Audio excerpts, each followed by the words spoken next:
Hey guys, you are with me for part two. This is part two of your 6.2 flipped classroom. If you have not yet watched part one, stop, do not pass go, do not collect $200. You need to go back and watch part one and then come join me for part two of our 6.2 lecture. If you're in the right spot and you're ready to go, we were just discussing Dred Scott and how he sues for his freedom. So what happens to him? Well, if you haven't done it already, draw a line underneath everything you just wrote from Q3 and write down Q4, Dred Scott. Highlight it yellow and get cracking on those notes because you got a lot of stuff in that super duper very important purple color you got to get highlighted. All right. Ultimately, what happens to Dred Scott is that the Supreme Court rules against Dred Scott, claiming you're not free, you are property. You have no right to sue people in court because you are not considered a human being with human rights in the United States as a slave. You're property, okay? The Chief Justice at the time, Roger B. Taney, says, Scott is not a U.S. citizen. Therefore, he has no right to sue in U.S. courts because he is property.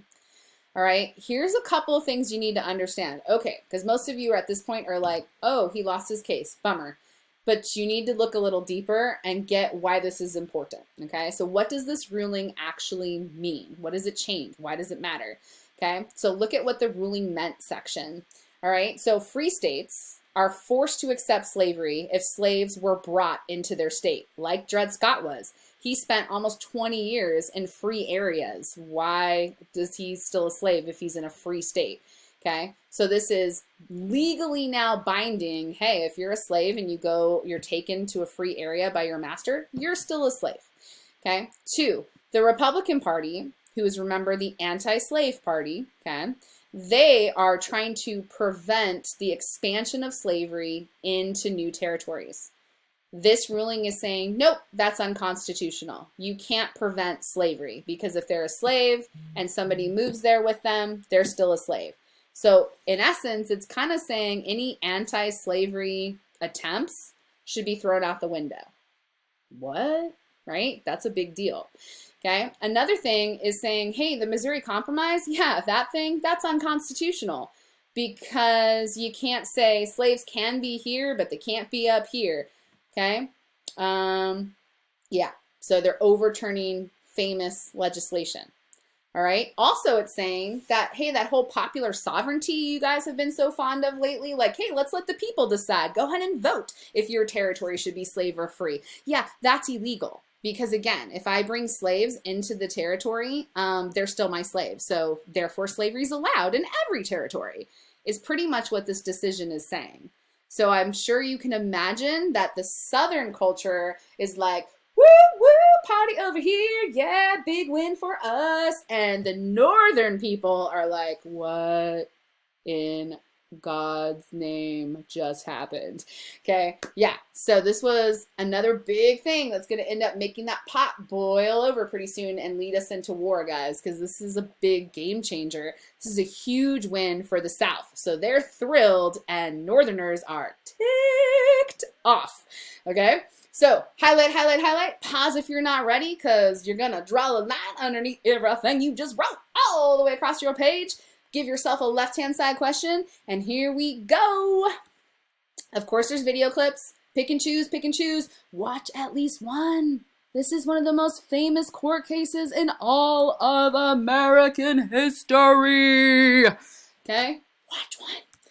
All right, Q5, Lincoln and Douglas debate. You might recall me telling you, hey, Stephen Douglas came up with the Kansas-Nebraska Act. Remember that dude? Yep, here he is again. Okay, so in 1858, Abraham Lincoln, younger version than what most of you guys often picture when you picture Abraham Lincoln, and Stephen Douglas were running for a Senate seat in Illinois. So no, this is not Abraham Lincoln, I am president. He's not there yet, okay? He's running for a Senate seat.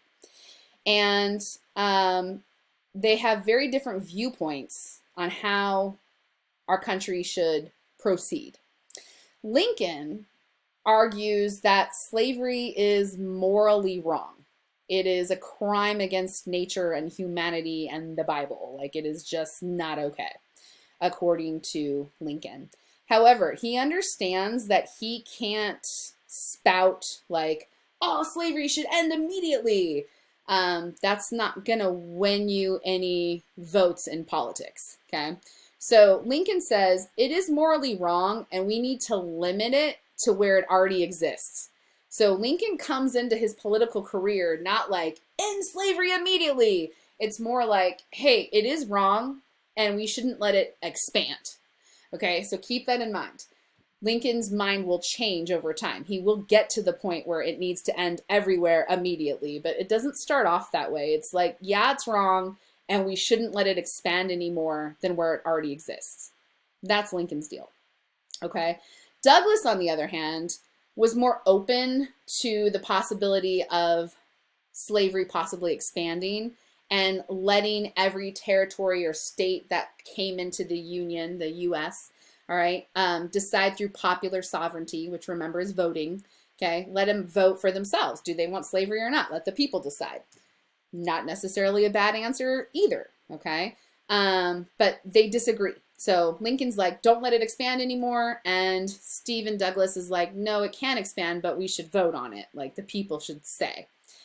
This becomes a very famous series of debates that these two guys have as they're going from town to town and, you know, getting quoted in newspapers and stuff, running for the Senate seat, right, for Illinois. Ultimately, Abraham Lincoln loses. He does not win the Senate seat. Stephen Douglas becomes the next senator of Illinois at that time. But even though Abraham Lincoln lost, you guys have never heard of Stephen Douglas before, probably, I would imagine, right? But you've all heard of Abraham Lincoln. Abraham Lincoln wins a lot of public accolade and support from abolitionists and the North through his speech and his feelings about slavery and it not expanding. So even though he loses the Senate election, and remember, this is just for Senate, it's not for president, okay? He gains a lot of followers, okay? He becomes popular. He gets famous because of these debates that he has with Stephen Douglas, all right? So this is how Abraham Lincoln's going to become a household name, and that will help give him traction ultimately to become president at one point, okay? All right, so left-hand side question, highlight, highlight, highlight, draw a line underneath everything you just wrote all the way across your page. All right, here we go to the next question. You know what to do with the video clips, okay? Take advantage of the fact they're there, you guys, okay? All right, back to John Brown. This is a name you have heard before. Remember Bleeding Kansas, right? He was there to help promote anti-slavery in Kansas. He had killed some pro-slavery people. He ends up getting away with that and escaping, you know, conviction on any charges. And he is back at it, okay? Ends up making it into the newspaper a second time around, all right? He was okay with violence and people getting violent to win their freedom. And so he plans another attack trying to help slaves arm themselves to rebel against their white owners to try to push the end of slavery. And so he puts together this plan at Harper's Ferry, which is a place where weapons are being stored. And he wants to attack it, steal the weapons, arm slaves with the weapons, and then those slaves go forth and create violence and, you know, craziness, right? Throughout southern plantations and stuff, rebelling and fighting for freedom. Okay, here's the thing. Even those close to John Brown recognized and admitted later it wasn't the most thought out of plans. It doesn't have a, well, plan C and plan D and plan E and F and G in case A, B, and C go wrong, okay? It doesn't have contingencies. It wasn't necessarily the most well thought out thing. And so it doesn't go according to plan, okay? The men aren't trained well. The raid happens. People are killed in the raid. He had called for slaves to come join him at Harper's Ferry to try to steal the weapons, right? To go out and use them against white pro-slavery people. Not one slave showed up to the raid. Not one. So he doesn't have the support he thought he was going to have, right? And so it gets ugly. He gets caught. He is tried in court for murder because people die in the raid, and for treason because he's going against the laws of the US, and he ultimately is hung by the neck for his crimes. Okay. Abolitionists in the North are torn about this. Some people promoted violence just like him and were okay with this. They saw him as a martyr, which is someone who dies for their cause, a martyr. Okay. And they were inspired by his dedication. Other abolitionists were kind of disgusted by the amount of violence and severeness he was willing to go to. The South looked at this as, wow, okay, now it's not just black people trying to gather guns and weapons and rebel on us like when Nat Turner's rebellion happened. Now we have white people trying to help arm the African Americans to rebel. And the South just really saw more and more tunnel vision about the only way to maintain our way of life is to leave the Union, to leave the United States, okay? So abolitionists toll bells and fire guns and salute to John Brown on the day that he's convicted and hung. The Southerners, on the other hand, are ticked off by Brown's actions and how dare a white person would do this to other white people. And they're horrified by the fact that the North is ringing bells and throwing parties and firing guns off in his honor. And really, we're heading into the 1860 presidential election, and everybody is kind of waiting to see, well, who's going to win and what are that president's beliefs, because the pot has reached the top. It can't take any more, and it is going to boil over between the North and the South, and that sectionalism that's been pulling them apart with all these events we've been covering in 6-1 and 6-2. Okay, so if you were still wrapping up Q6, make sure you got what you need there. All right, highlight, highlight, left-hand side question, draw a line underneath everything you just wrote. All right, and push pause if you need to, because here we go. Oh, look at that, Mr. Betts, one of your guys' favorites. Watch the video clips, watch, watch, watch. All right, Q7, election of 1860. Okay, and I need to pause for 1 second. I will be right back. You won't even notice because in 2 seconds I'll just start talking again.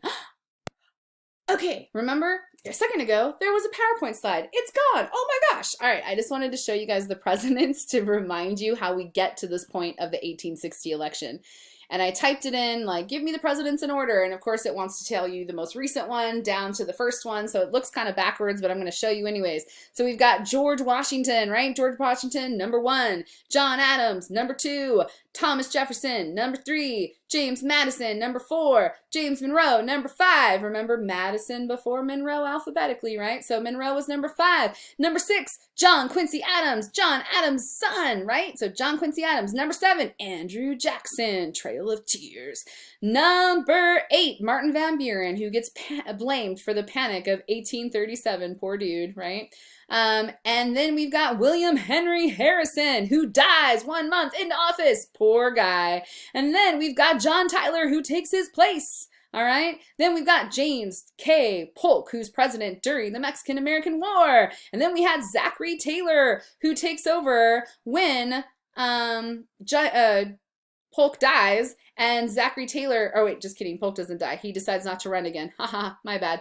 And then Zachary Taylor comes in, who is a Mexican-American War hero, right? And he runs and wins, but then he dies. Zachary Taylor dies, okay? And that brings us to number 13, weird number, weird name, Millard Fillmore, President 13. And then we have number 14, Franklin Pierce, who's been brought up a couple times in the last couple PowerPoints.